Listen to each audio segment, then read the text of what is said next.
Kia ora everybody, so today I have made my first kombucha starter tea and I am so excited about it.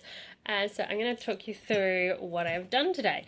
In hindsight, I probably should have filmed the process, but anyway, here we go.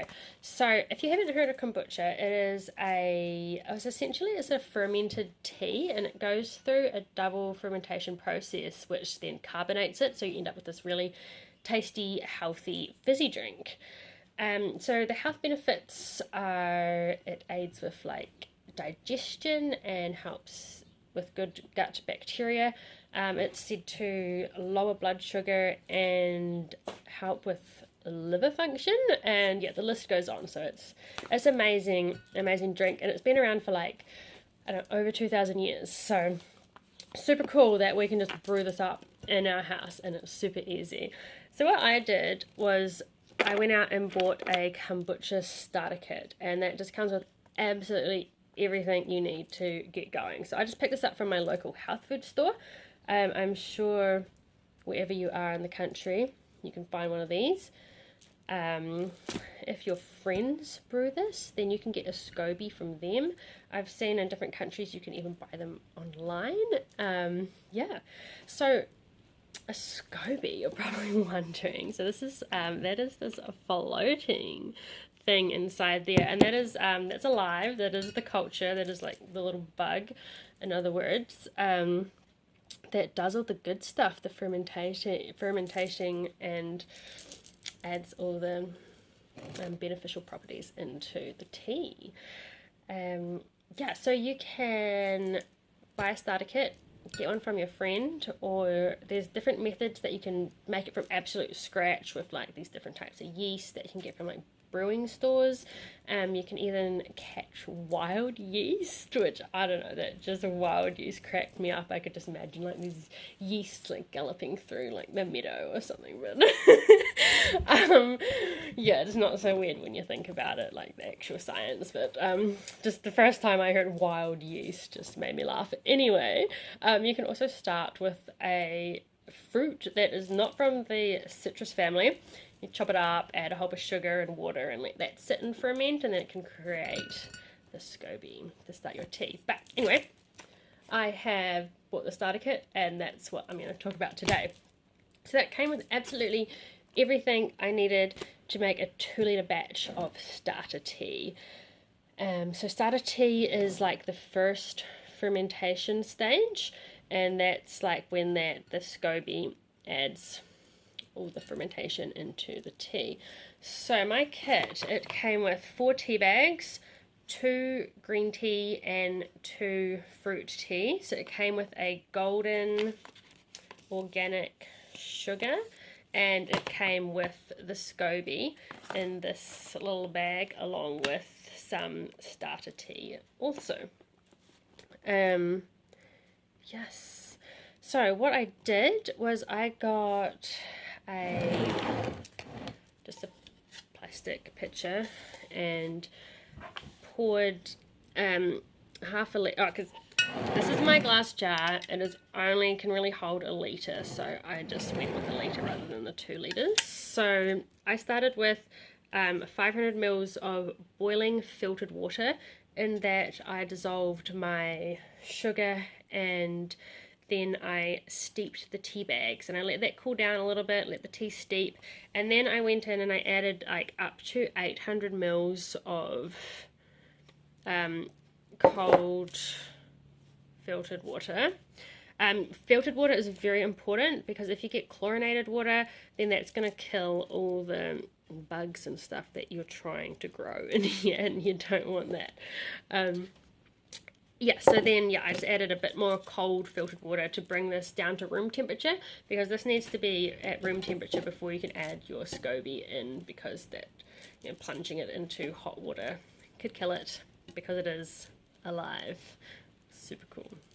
And yeah, so that just brought it up to just under a litre. Then I just topped it up with some more cold, and then I poured it over into my glass jar. So glass is very important. You don't want plastic, because the chemicals in the plastic can leach into your tea, and also you want to not use metal, because I can't remember what they are, but you do run into other problems when using metal. So glass is all the way. I think you can use ceramic as well, I believe I read somewhere. Anyway, that's what we've done. So now I just need to cover this with a loose woven cloth and keep it in a dark and warm location for 7 to 10 days and let it ferment. So some people trust the timing of the 7 to 10 days.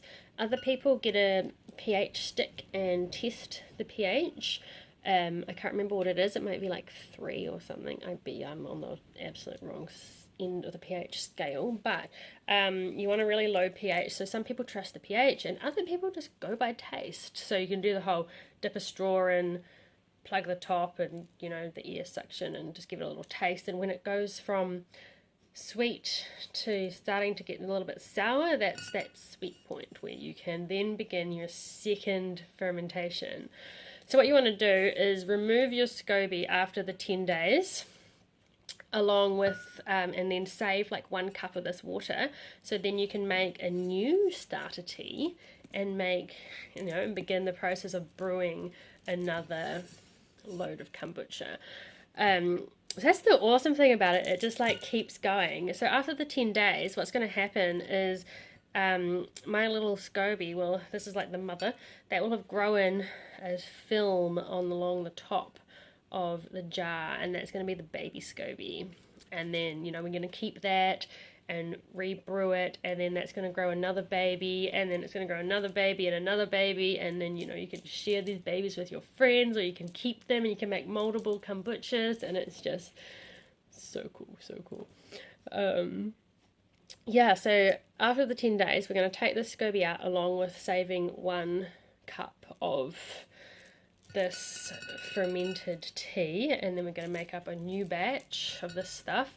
And what we've got in here, we're going to pop that into bottles, and this is when you add your flavoring, like fruit, spices, and whatever kind of flavor you want. The only thing you want to avoid is fatty things like avocados, or can't think of anything else off the top of my head. Avocados, don't make avocado kombucha. They just ferment like crazy and explode, and you don't want that. But anyway, in this second fermentation, you want to pop it into like a sealed bottle, and that's going to carbonate, and that's going to infuse the flavors in. And then I think after another like 10 days, you will have your finished product ready to drink.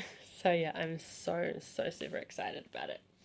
There's a few things I've kind of jumped past. So with the cloth on the top, you want a loose woven cloth so it can kind of breathe, but the point of it is to keep the bugs out. So I've heard that cheesecloth is too thinly woven, and fruit flies can get through the cheesecloth, so just like a nice cotton tea towel or something. Give it a little shake off to try get the dust particles out, because you don't want them falling in here, because that can change the whole chemical compounds and all the goodness going on in here. And that's another reason you do not use paper towels, because they can get quite fluffy, even though they might not seem like it, but they will drop dust particles in there, and you don't want whatever crap is in your paper towels in this at all. So yeah, you just chuck your cloth on, tie it up. Some people even pop the original lids back on, but I think I did read somewhere you want it to breathe a little bit. And keep it in a warm and dark location. So warmth is the key. That's what's going to create the fermentation.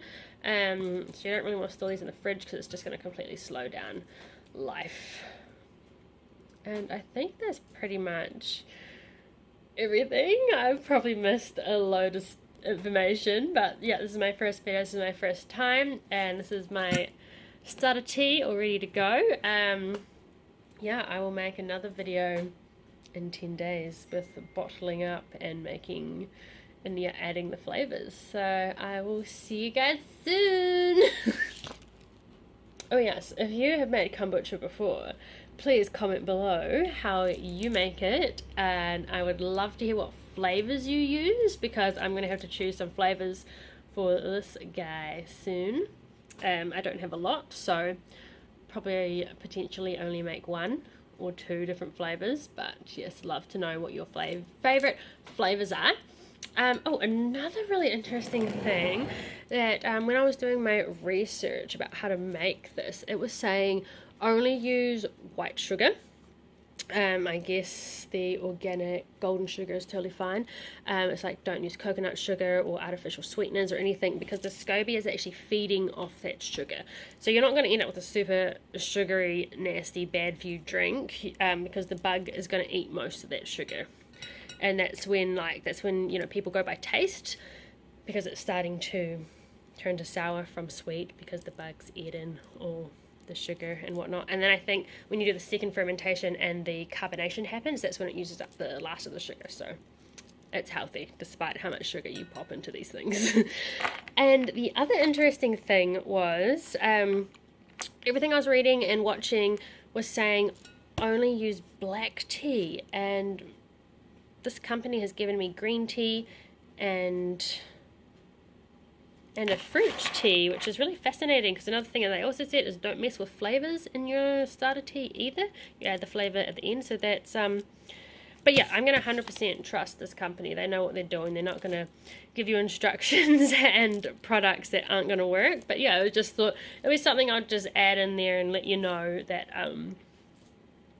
it was I found it very interesting that everything I was watching is quite different to what these guys are saying to do.